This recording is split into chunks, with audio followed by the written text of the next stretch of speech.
Pero la Revolución Rusa, digamos, es sumamente importante porque es la primera revolución triunfante del proletariado.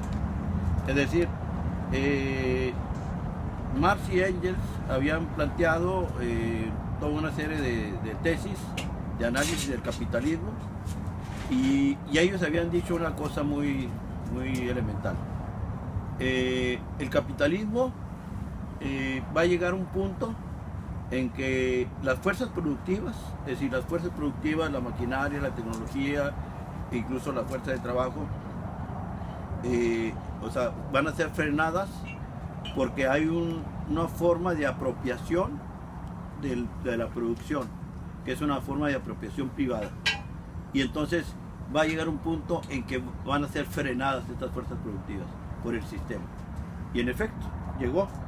Ellos escribieron un librito muy sencillo, pero que fue encargo de los cartistas. Los cartistas de Inglaterra pues eran, digamos, la primera agrupación de carácter socialista. Y entonces le hicieron ese encargo en la Primera Internacional, les hicieron ese encargo, previo a la Primera Internacional, le hicieron ese encargo de escribir un manifiesto que representara las aspiraciones del proletariado. Y escribieron el manifiesto comunista. Entonces, en este manifiesto comunista plantean que el proletariado primero va a organizarse para defenderse, para sindicatos, asociaciones de sindicatos, federaciones, etcétera, etcétera. Y entonces la clase obrera va a tomar una conciencia, o sea, una conciencia de clase, una clase separada de los capitalistas. Dice, el sistema capitalista, dice, los obreros trabajan, pero para acumular capital. Y entonces trabajan en contra suya. Es decir, entre más trabajan, el capitalista más acumula capital y entonces más fuerza tiene sobre los trabajadores. O sea, más poder tiene. Y entonces el trabajo, o sea, no es un trabajo, digamos, es un trabajo que les sirve a los capitalistas. Pero de todos modos, en las condiciones en que trabajan los obreros, unas condiciones de explotación, y luego ya explica lo de la plusvalía, y etcétera, etcétera, en las condiciones de ese agrupamiento se dan cuenta de su condición. Y entonces esa condición y esas características de agrupamiento le permiten tomar conciencia de clase.